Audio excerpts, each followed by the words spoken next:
इंद्र बना बाज, अग्निदेव बना कबूतर। तो कबूतर ने बाज का पीछा किया, करते करते वह कबूतर राजा की गोद में जाकर के गिर गया। बुरी तरह से चटपटा रहा था। राजा ने उसे पहुंचा, पुचकारा, पानी पिलाया। इतने में पीछे से वो बाज पहुंच गया और कहने लगा कि ये तो मेरा भोजन है, मुझे दे दो। तो राजा कहने लगा मैं इसको नहीं दूंगा, क्योंकि ये मेरी शरण में आया है, इसलिए मैं इसको नहीं दे सकता। तो बाज कहने लगा अगर तुम नहीं दोगे तो मेरे प्राण भी निकल जाएंगे भूख के कारण। तो राजा विचार करने लगा कि अगर कबूतर को दे रहा हूं तो इसके प्राण जा रहे हैं, अगर नहीं दे रहा हूं तो बाज के प्राण जा रहे हैं। अगर दो में से एक के प्राण चले गए तो ये कलंक मुझे लगेगा। इसलिए राजा कहने लगा क्यों भाई, अगर इसके बदले में किसी और का मांस दिया जाए तो बात कहने लगा मुझे तो मांस चाहिए। तो राजा कहने लगा ठीक है। तो राजा फिर विचार करने लगा कि किसका मांस दिया जाए। जिसका मांस दिया जाएगा उसकी मृत्यु हो जाएगी, तो उसी कलंक मुझे लगेगा। तो राजा ने यह निश्चय किया कि मैं अपना स्वयं दे रहा हूं। तो बात कहने लगा ठीक है, एक बात है कि इसके बराबर देना चाहिए। राजा बोला ठीक है, बराबर दूंगा मैं इसके। तो राजा ने तराजू मंगाई, एक पल्ले में कबूतर को रखा और दूसरे पल्ले में अपनी एक जान काट करके रख दी और तोला। तो कबूतर का वजन ज्यादा था और जान का वजन कम था। तो राजा ने दूसरी जान काट करके रख दी, फिर तोला तो फिर भी कबूतर का वजन ज्यादा था। तो राजा सेम तराजू में बैठ गए। तो राम देखो मैं यही सोचता हूं तुम भी ऐसे दयालु धर्मात्मा परोपकारी बनो राम।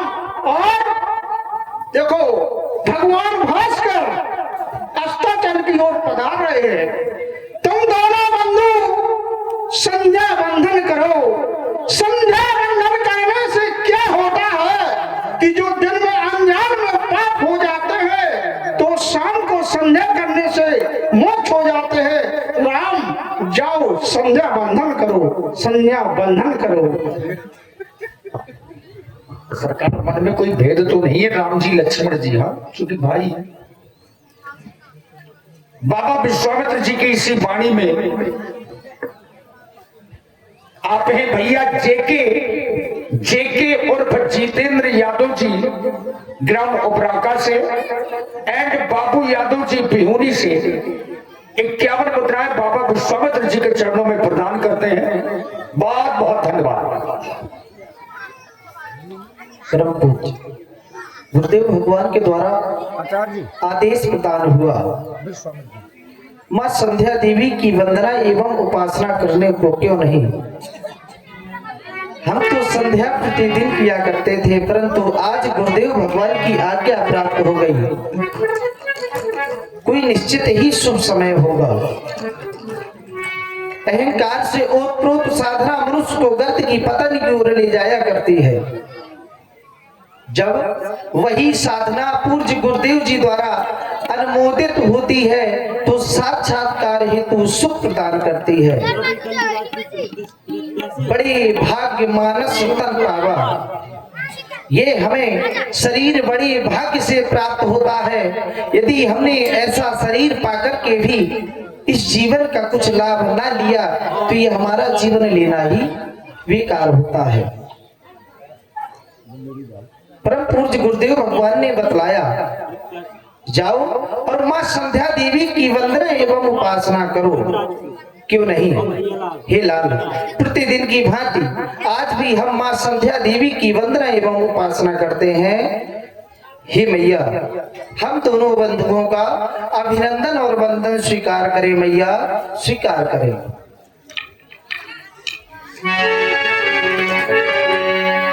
संध्या की पावन बेला में, संध्या की पावन बेला में, संध्या की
देखो देखो ना या देखो स्वर्ग रघुनंदन देखो का करे हो अभिनंदन माते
जो गहरौली से हैं और बहनी नन्ना जी, उनकी तरफ से 101 मुद्राएं राघवेंद्र सरकार के लिए प्रदान हुई। बहुत बहुत साधुवाद, धन्यवाद। और हमारे कपिल जी जो आप स्वयं में राम जी के बहुत ही सुंदर सुयोग अभिनेता कुपरा से पधारे हुए हैं, उनकी तरफ से 101 मुद्राएं राघवेंद्र सरकार और व्यास गद्दी के सभी गंधर्व कलाकारों के लिए बहुत बहुत साधुवाद, धन्यवाद। चार 10 बार बोलवा